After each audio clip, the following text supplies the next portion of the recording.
बिस्मिल्लाहिर्रहमानिर्रहीम अस्सलाम वालेकुम, welcome back to my channel. तो आज जो है ना बहुत ही मज़ेदार से साग की रेसिपी आपके साथ शेयर करने वाली हूँ। तो सबसे पहले यहाँ पर मैंने लिया है साग लिया था और यहाँ पे मैंने बाथू लिया था। बाथू भी इसी के अंदर है, ठीक है। अच्छे से मैंने इसको धोआ है। धोने के बाद जो है मैंने इसको जो है चूल्हे के ऊपर चढ़ा दिया था।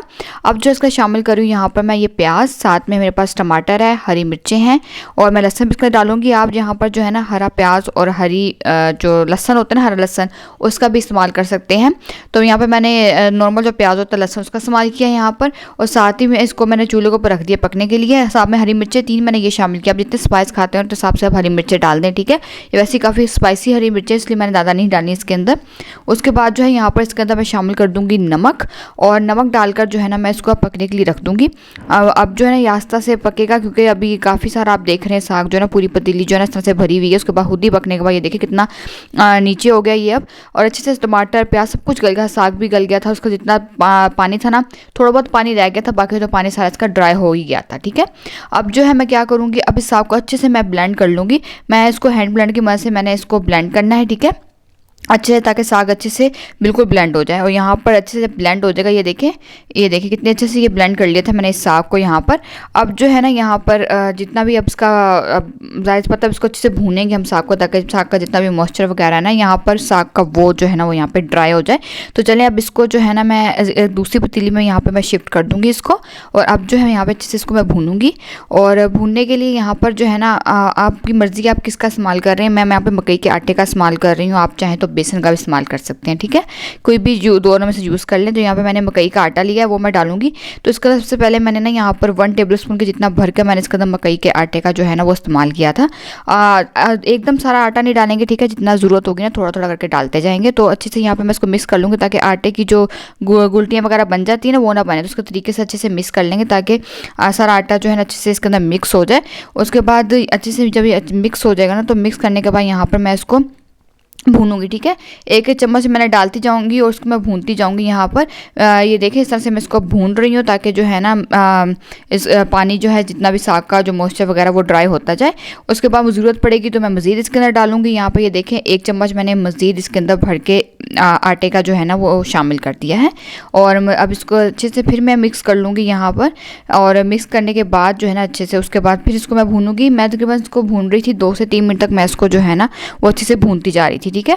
एक आटा 1 चम्मच डाला, फिर उसके बाद फिर मैंने अच्छे से 2-3 मिनट भूना। फिर आटा डालने के बाद फिर इसको 2-3 मिनट भूनने के बाद यहाँ पर देखें, अब मैं देखूंगी कि इसके अंदर मज़ीद मुझे आटा डालने की ज़रूरत है कि नहीं है। भूनने के बाद चेक करेंगे। दूसरी बात, लेकिन मुझे लगा इसके अंदर भी थोड़ा सा पानी मज़ीद है, तो फिर मैंने इसके अंदर मज़ीद 1 चम्मच डाल दिया था, ठीक है। टोटल यहाँ पर मैंने 3 टेबलस्पून के जितना साग का यहाँ पर इस्तेमाल किया था। आप जो है अपने हिसाब से देख लीजिएगा कि कितनी ज़रूरत है आपको, ठीक है। मुझे साग की इतनी ही ज़रूरत थी आटे की, तो मैंने सिर्फ 3 टेबलस्पून डाला। ज़्यादा 3-4 चम्मच डलते हैं, ज़्यादा नहीं डलते हैं वैसे भी। आपकी साग की क्वांटिटी कितनी है उस पर भी डिपेंड करता है, ठीक है। तो अब अच्छे से मैं इसको यहाँ पे भून रही हूँ, ठीक है, अच्छे से मिक्स करने के बाद, ताकि अब जो आटे का जो कच्चापन होता है जाहिर सी बात है उसको भी तो ख़त्म करना है, ताकि आटे की जो खुशबू सी है ना वो ना आए साग के अंदर। तो उसको अच्छे से मैंने यहाँ पर बाद में भूना था 7 से 8 मिनट तक। इसको अच्छे से यहाँ पर मैं अब भूनूंगी, ठीक है। अच्छा सा चम्मच चलाती जाऊँगी ताकि साग नीचे लगे ना। हल्की आँच में इसको भूनना है और भूनते जाना है इसको। और जब भूनने के बाद यहाँ पर ये देखिए साग इस तरह से बन के तैयार हो गया था, ठीक है। सारा अच्छे से साग भून गया था। तो अब जो है हम इसका तड़का लगाना है। तो तड़के जो है ना जल्दी से उसका तड़का लगा लेते हैं। तो तड़का लगाने के लिए यहाँ पे मैंने घी लिया था। आप चाहें तो देसी घी ले सकते हैं, ऑयल ले सकते हैं, मक्खन ले सकते हैं, किसी में भी आप इसका तड़का जो है ना वो आप लगा सकते हैं, ठीक है। तो तड़का लगाने के लिए यहाँ पर मैंने घी लिया, इसके अंदर शामिल कर दिया मैंने यहाँ पर चॉप किए हुए लहसुन जो है ना। ये डालने के बाद अब जो है इस लहसुन को यहाँ पर मैं फ्राई करूँगी।